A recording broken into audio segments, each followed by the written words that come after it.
Good morning বন্ধুরা, HD লাইফে তোমাদের সবাইকে স্বাগত জানিয়ে শুরু করছি আজকের ব্লগ। কেমন আছো তোমরা সবাই? আশা করি ভালো আছো। আমিও ভালো আছি। আর তোমরা দেখতেই পাচ্ছ আমি কিন্তু এখন ট্রেনের মধ্যে রয়েছি।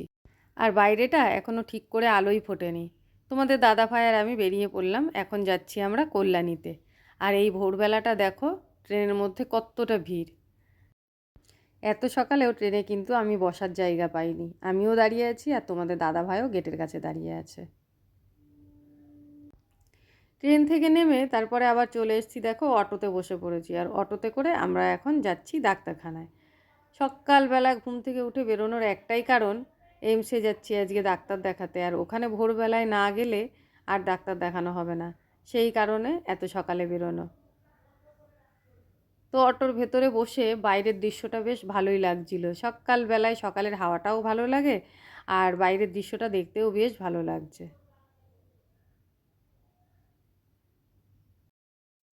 তো বন্ধুরা দেখো আমরা পৌঁছে গেছি, আর এসে এই যে লাইনে দাঁড়িয়ে পড়েছি। আর সামনেটা দেখতে পাচ্ছ, এটা আমার সামনের লাইন। সামনে কতটা ভিড় দেখো। আমি যেখানে দাঁড়িয়েছি তার সামনেটুকু তোমাদের দেখালাম, আর পেছন দিকটাও দেখো কত বড় লাইন। লাইনে ঠিক মতন কেউ কিন্তু দাঁড়িয়ে নেই, সবাই চারিদিকে ছড়িয়ে ছিটিয়ে রয়েছে। অনেকক্ষণ ধরেই লাইনে দাঁড়িয়ে আছি। আর আমরা বাড়ির থেকে যখন ভোরবেলায় বেরিয়েছিলাম আমরা চা খাওয়ার সময় পাইনি। রানাঘাট স্টেশন থেকে তোমাদের দাদাভাই চা খেতে চেয়েছিল, কিন্তু আমিই বললাম ট্রেনে ওঠো, ওইখানে গিয়ে খাবো। তাই এখানে এসেই চাটা খেলাম। তো বন্ধুরা সেই ভোরবেলা তো আমরা বেরিয়েছিলাম। তারপর দেখো সারাটা দিন এই হসপিটালেই কেটে গেল। আর এখানে হসপিটালের মধ্যে ভিডিও করার কোনো পারমিশন নেই, সেই জন্য তোমাদের সঙ্গে আর ভেতরটা আমি শেয়ার করতে পারিনি। তারপর দেখো এখন বাজে বিকেল প্রায় 5টা, আর এখন আমরা বাড়ি যাচ্ছি। খিদেও পেয়েছে, দেখি স্টেশনে গিয়ে কিছু খাওয়ার মতন যদি পাওয়া যায় তাহলে কিছু একটা খেয়ে নেব, তারপরে ট্রেন ধরবো।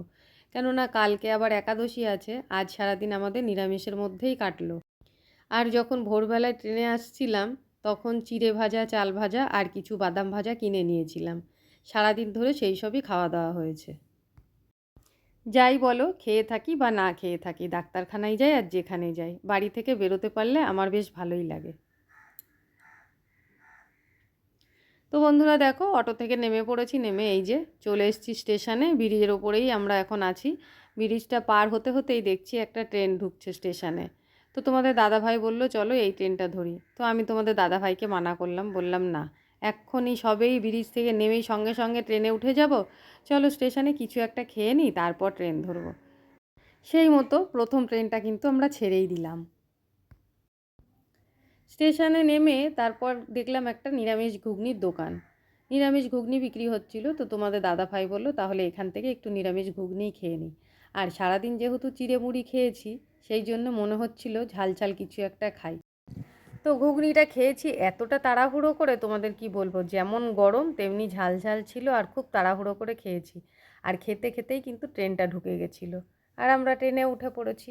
আপাতত দেখো নামার জন্য গেটের কাছে এসে দাঁড়িয়েছি। ভোরবেলায় যখন বেরিয়েছিলাম খুব জোর মেঘ ডাকছিল, আর বৃষ্টিও টিপ টিপ করে পড়ছিল, একটু ভয়ই পেয়েছিলাম, কিন্তু সারাটা দিন ভালোই গেল।